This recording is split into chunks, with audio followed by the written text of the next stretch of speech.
Hello hi friends, welcome to my YouTube channel sweets of फॉर्मी में। My name is Sachin Maurya. तो हमारा basic electricity का लेसन चल रहा था, जिसमें से हम बेसिक इलेक्ट्रिसिटी के टॉपिक को कवर कर चुके हैं। कुछ टॉपिक्स बेसिक इलेक्ट्रिसिटी के बचे हुए हैं, जिनको हम जब क्वेश्चन को सॉल्व कराएंगे तो उन टॉपिक को हम कवर करवाएंगे। तो आज का जो हमारा ये वीडियो है, ये फार्मूला एक्सप्रेस पर है कि बेसिक इलेक्ट्रिसिटी के जो फार्मूले हैं उन सभी को बताया जाएगा। बाकी के हमारे चैनल स्वीट्स ऑफ फॉर्मी को शेयर और सब्सक्राइब करें। तो बढ़ते हैं हम अपने टॉपिक की तरफ।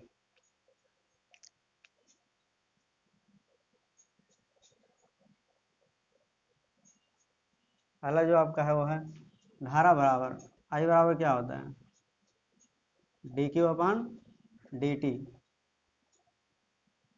क्यू आपका क्या है, आवेश है, और टी आपका क्या है, समय। अगर मात्रक हम देखें धारा का तो क्या हो जाएगा, क्यू आवेश का मात्रक कूलाम, टी का मात्रक समय, टी समय है, समय का मात्रक सेकंड, मतलब कूलाम प्रति सेकंड होगा। या फिर इसे हम क्या क्या कहते हैं, एम्पियर। यहाँ से हम अगर Q बराबर निकालें तो Q बराबर हम इसको IT भी लिख सकते हैं,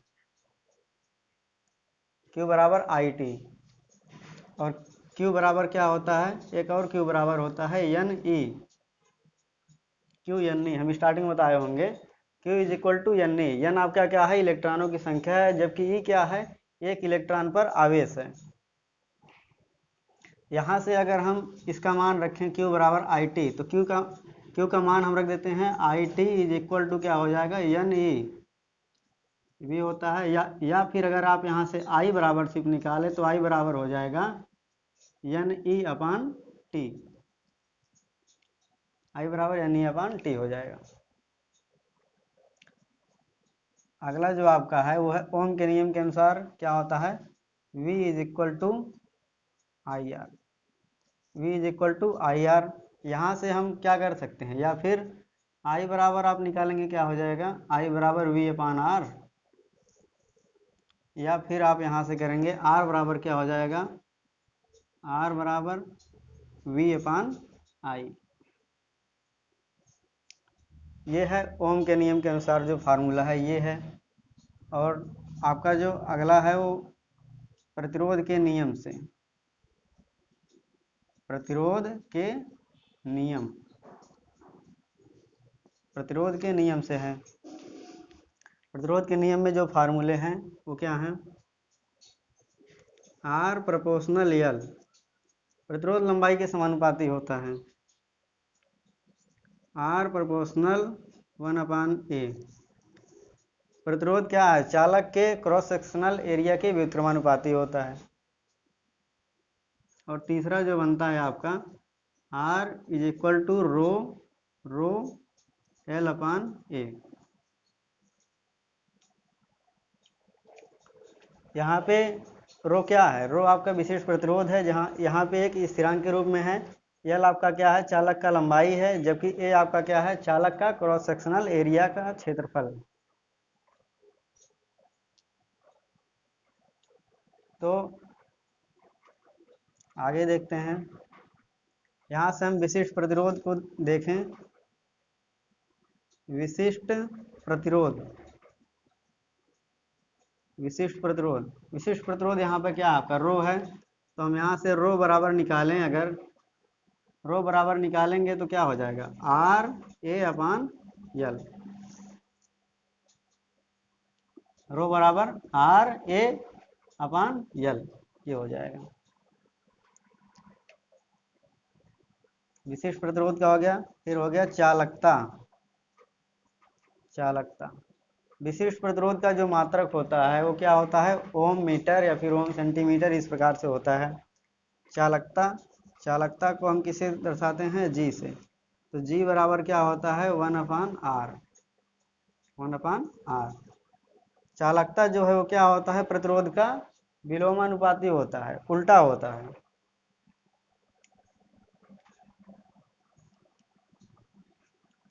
अगला जो आपका है वो है विशिष्ट चालकता। विशिष्ट चालकता, विशिष्ट चालकता, विशिष्ट चालकता को हम सिग्मा से दर्शाते हैं। तो यहाँ पे हो जाएगा sigma, sigma is equal to 1/रो। Sigma is equal to 1/ρ। जो आपकी विशिष्ट चालकता होती है वो क्या होती है, विशिष्ट प्रतिरोध के विलोमानुपाती होती है। और जो विशिष्ट चालकता की जो मात्रक होती है वो साइमन प्रति मीटर होती है या फिर महो प्रति मीटर। और आपका जो चालकता होता है, चालकता का मात्रक क्या होता है, महो होता है या फिर साइमन होता है। यहाँ तक हो गया विशिष्ट चालकता तक। तो हम आगे बढ़ते हैं। आगे यहाँ पे देखते हैं प्रतिरोध से प्रतिरोध में n गुना लंबाई या क्षेत्रफल में वृद्धि या कमी करने पर, इसमें किस प्रकार से क्वेश्चन बनते हैं तो इसके बारे में हम चर्चा कर भी चुके हैं। तो फिर हम फार्मूला एक्सप्रेस में भी इसको देखते हैं।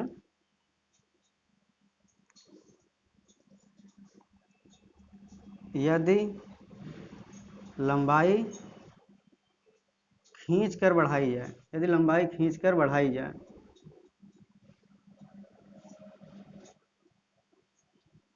यदि लंबाई खींचकर बढ़ाई जाए तो इसके लिए क्या होगा, आर एन बराबर N square into R O. यदि लंबाई आपकी क्या करी जाती है, खींच कर बढ़ाई जाती है किसी चालक की, तो उस समय होगा R N is equal to N square into R O. R N क्या आपका है, नया प्रतिरोध, और एन क्या है आपका, गुना में जो परिवर्तन की जा रही वो होगा, और जो आर ओ है मतलब उसका जो आपका पहले का प्रतिरोध या फिर पुराना प्रतिरोध। आगे बढ़ते हैं। यदि अन्य चालक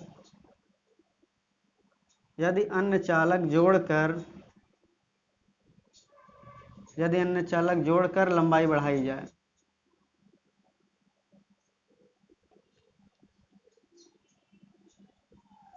यदि अन्य चालक जोड़कर लंबाई बढ़ाई जाए तो उस समय जो आपका रेजिस्टेंस होगा वो क्या होगा। तो उसके लिए आपका क्या होता है, R N is equal to N into क्या होता है, आर ओ। मतलब कि नया रेजिस्टेंस जो होगा वो पुराने रेजिस्टेंस का क्या होगा, एन गुना हो जाएगा।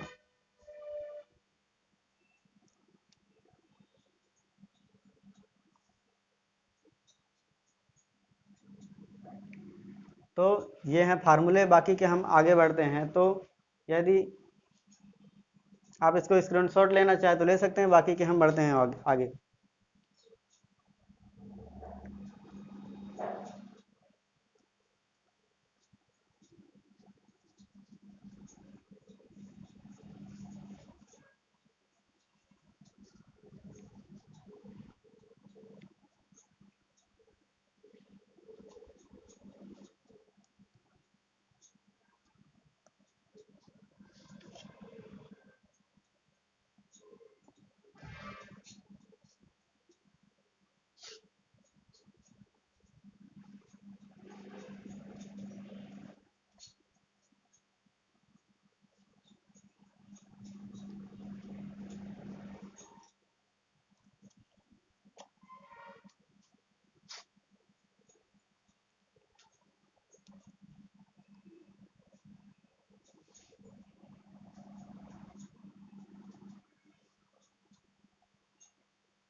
उसमें हम देख चुके थे यदि अन्य तार जोड़कर लंबाई बढ़ाई जा रही। आगे अगला जो आपका है, यदि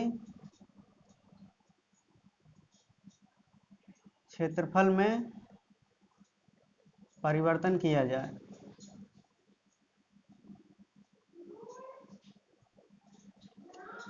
यदि चालक के क्षेत्रफल में परिवर्तन किया जाए तो उस समय जो होगा आपका रेजिस्टेंस नया क्या होगा, R N is equal to R O upon N square.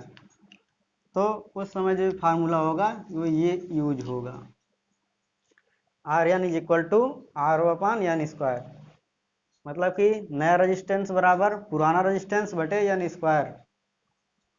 आगे बढ़ते हैं, प्रतिरोध मान अंकन से। प्रतिरोध मान अंकन, प्रतिरोध मान अंकन से क्या होता है, यहाँ पे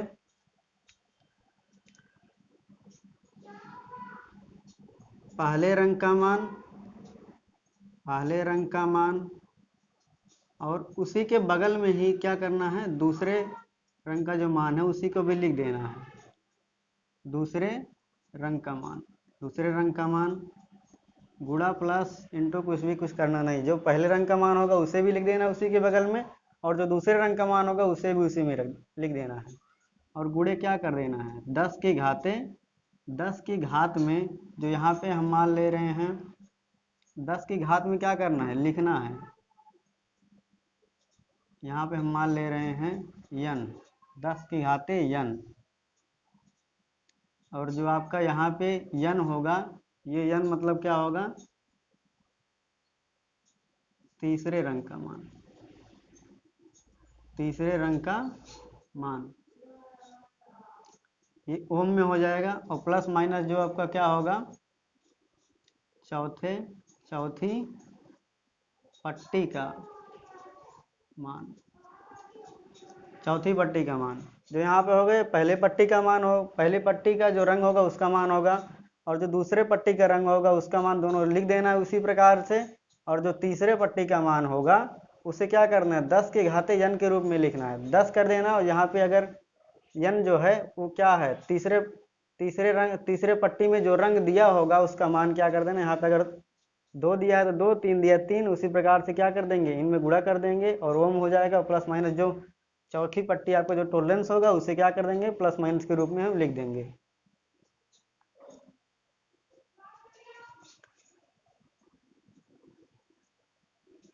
और यहाँ पे होगा ताप गुणांक,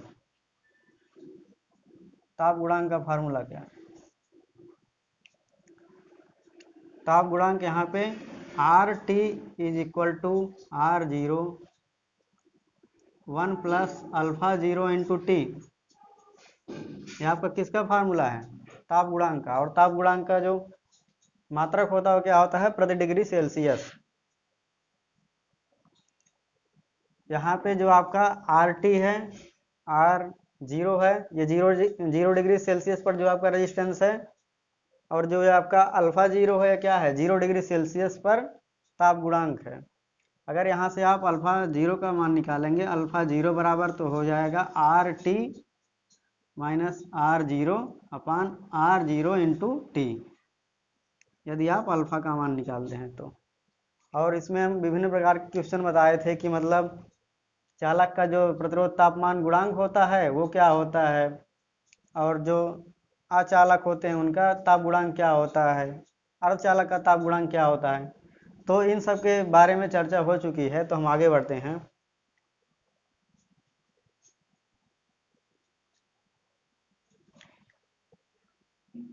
कार्य, कार्य बराबर क्या होता है, बल गुणे विस्थापन एफ इंटू एस,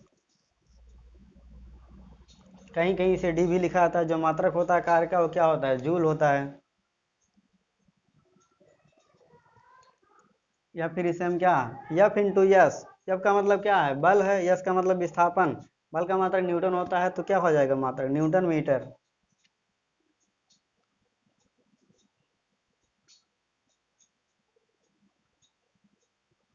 शक्ति P बराबर क्या होता है W अपान टी, P बराबर W अपान टी, W क्या है आपका वर्क कार्य है, यहाँ पे हम इसे क्या लिख सकते हैं W बराबर क्या लिख सकते हैं एफ इंटू एस भी लिख सकते हैं, एफ इंटू एस अपान टी।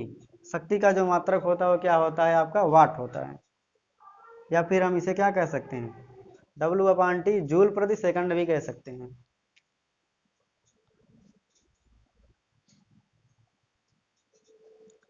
वैद्युतिक कार्य बराबर क्या होता है? वैद्युतिक कार्य बराबर क्या होता है? V I T. वैद्युतिक कार्य बराबर क्या होता है? V I T. और वैद्युत शक्ति बराबर क्या होता है? वैद्युत शक्ति, वैद्युत शक्ति बराबर क्या होता है? वैद्युत शक्ति, इसे हम क्या किससे डिनोट करते हैं? पी से। P बराबर V इंटू आई होता है। P बराबर V इंटू आई होता है। तो यहाँ पे हम ओम के नियम के अनुसार जो फार्मूला निकाले हैं उससे हम देखते हैं। P बराबर V इंटू आई होता है, तो P बराबर हम V बराबर क्या होता है? आई आर होता है। V बराबर आई आर होता है, तो P बराबर जो V है यहाँ पे हम आई आर लिख देते हैं, आई आर गुणे आई। इसे हम क्या लिख सकते हैं? P बराबर आई स्क्वायर आर। इस प्रकार से लिख सकते हैं P बराबर आई स्क्वायर आर, या फिर R बराबर यहाँ से निकालेंगे तो क्या हो जाएगा? P अपान आई स्क्वायर। R बराबर P अपान आई स्क्वायर। या फिर अगर हम यहाँ से निकालें I बराबर क्या होगा? I बराबर आपका जो होगा हो जाएगा P अपान R। क्या हो जाएंगे? कड़ी में हो जाएंगे।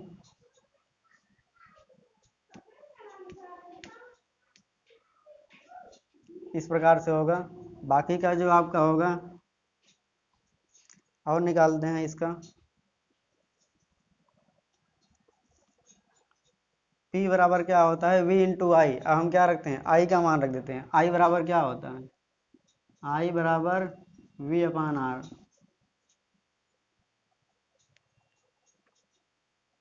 I बराबर क्या होता है? V upon R. तो यहाँ पे क्या है? V है, I का मान हम रख देते हैं V upon R. V upon R, इसे हम क्या लिख सकते हैं? P बराबर V का स्क्वायर हो जाएगा बटे R हो जाएगा। P बराबर V स्क्वायर बटे R। या फिर अगर हम यहाँ से R बराबर निकाले तो क्या हो जाएगा? R बराबर V स्क्वायर बटे P। V स्क्वायर बटे P हो जाएगा।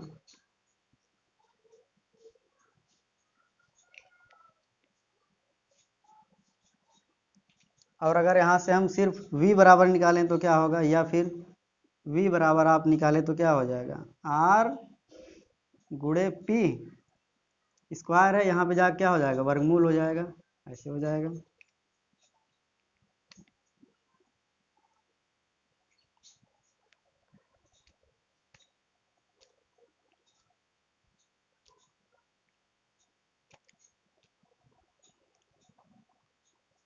तो ये हैं फार्मूले। बाकी के हम और फार्मूले के लिए आगे बढ़ते हैं। तो अगर आप स्क्रीनशॉट लेना चाहे ले सकते हैं, बाकी हम आगे बढ़ रहे हैं।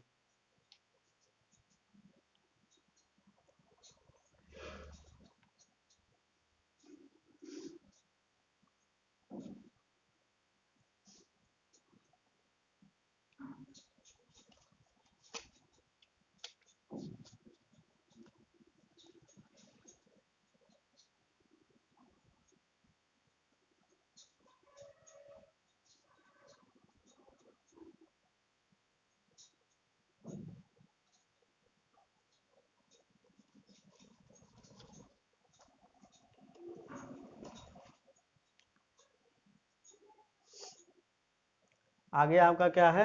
जूल का नियम। एच बराबर क्या होता है? आई स्क्वायर आर टी। एच बराबर आई स्क्वायर आर टी। एच आपकी क्या है? ऊष्मा है। आई आपकी क्या है? धारा है। आर आपका प्रतिरोध है और टी आपका समय है। या फिर इसे हम क्या लिख सकते हैं? एच बराबर आई स्क्वायर आर टी 4.18 कैलोरी। से हम इस प्रकार से भी लिख सकते हैं।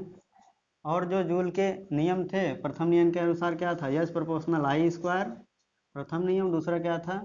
H proportional R. और तीसरा जो आपका क्या था? H proportional T.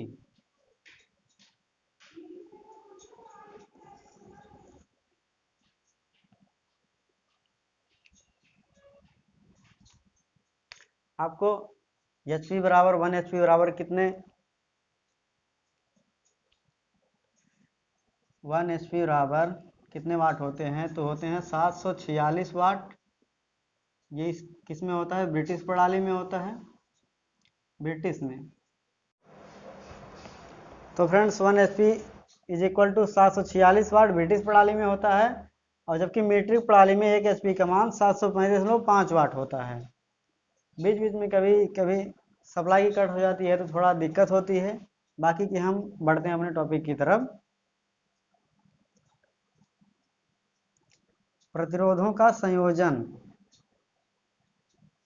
प्रतिरोधों का संयोजन, प्रतिरोधों का संयोजन तो आपका होता है सीरीज में। सीरीज में जो होता है R T is equal to होता है R1 plus R2 plus R3 plus dot dot dot dot plus RN तक होता है।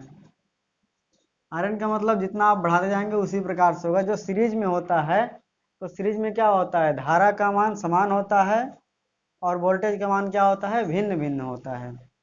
दूसरा आपका जो होता है प्रतिरोधों का संयोजन, दूसरा होता है समांतर क्रम में। समांतर क्रम में,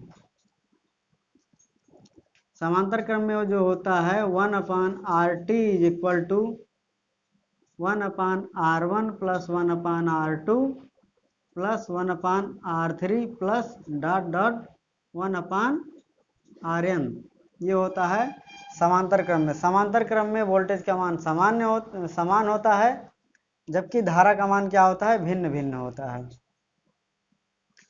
यहाँ पे देख लें current division law. Current division law, current division law. तो करंट डिवीजन लॉ किस में होता है, करंट डिवीजन लॉ आपका जो होता है समांतर क्रम में, क्योंकि जो धारा का विभाजन होता है वो समांतर क्रम में होता है। समांतर क्रम में धारा का मान अलग अलग होता है। तो यहाँ पे होता है अगर आपको I1 का मान ज्ञात करना है तो I1 बराबर टोटल I का मान और R2 बटे total resistance R1 plus R2 का मान। इन सब के बारे में हम पहले ही चर्चा कर चुके हैं, लेकिन ये आपका क्या है, फार्मूला एक्सप्रेस के अंतर्गत हम इसको देख रहे हैं कि फार्मूले के बारे में। अगर यहाँ से आप I2 को निकालना चाहें तो I2 बराबर हो जाएगा I into R1 upon R1 plus R2, R1 plus R2। ये है I2 के लिए। दूसरा है voltage division law. Voltage division law जो आपका वोल्टेज डिवीजन लॉ है, इसमें आपको यदि वोल्टेज का मान ज्ञात करना है तो V1 बराबर हो जाएगा V1 बराबर V टोटल वोल्टेज पान R1 में मान ज्ञात करना है तो R1 बटे क्या हो जाएगा, total resistance R1 plus R2। और दूसरा जो आपका होगा V2 बराबर हो जाएगा टोटल वोल्टेज बटे R2 बटे R1 प्लस R2। ये आपका हो जाएगा। तो ये आपके हैं current voltage division law end voltage division law. Voltage division law जो है वो आपका सीरीज में होता है, क्योंकि सीरीज में क्या होता है, वोल्टेज का मान भिन्न भिन्न होता है, जबकि धारा का मान क्या होता है, समान होता है। तो बढ़ते हैं हम अपने अगले टॉपिक की तरफ।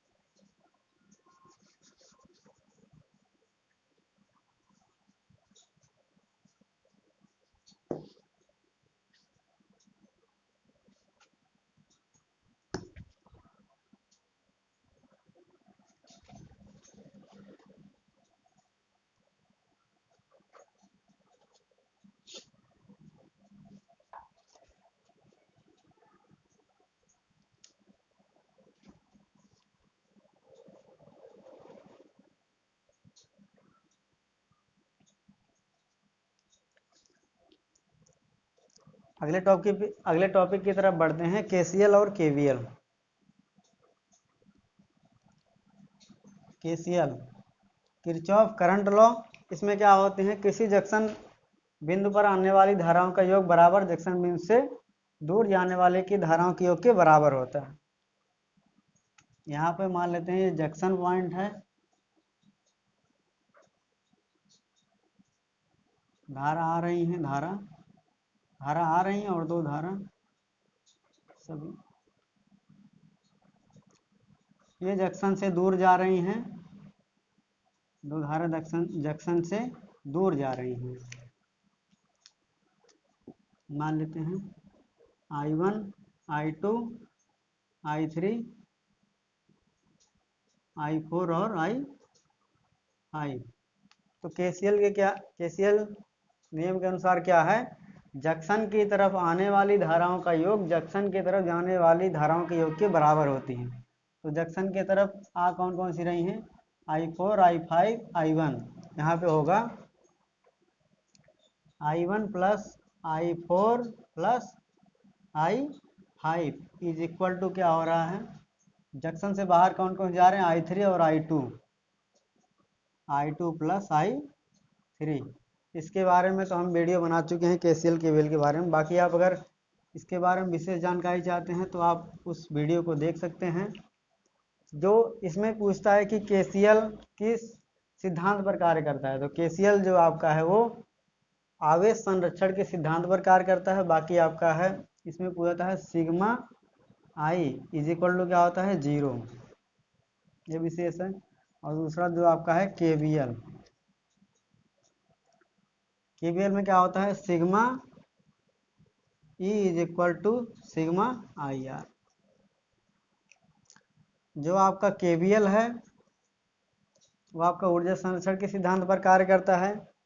बाकी के इन पर वीडियो बन चुके हैं, लूप से कैसे किस प्रकार से क्वेश्चन को सॉल्व किया जाता है, तो आप उसको देख सकते हैं। बाकी आपका जो है आगे का है जो दक्षता को हम मीटर से दर्शाते हैं। इज इक्वल टू क्या होता है, आउटपुट दक्षता का परसेंट निकालेंगे तो आउटपुट बटे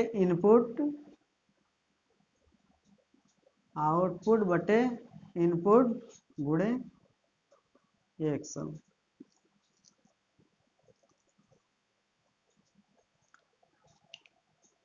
तो ये था हमारा फार्मूला एक्सप्रेस का वीडियोस। बाकी के हम अब जो बेसिक इलेक्ट्रिसिटी के क्वेश्चन को सॉल्व करवाएंगे। तो हमारे वीडियो को शेयर एंड सब्सक्राइब करिए, हमारे चैनल को सब्सक्राइब करिए। हमारे चैनल का नाम है स्वीट्स ऑफ फॉर मी। आप इसको शेयर करिए, ज़्यादा सब्सक्राइब करवाइए ताकि हम अपने इस चैनल पे लाइव क्लास टेस्ट वगैरह करवा सकें। Thank you.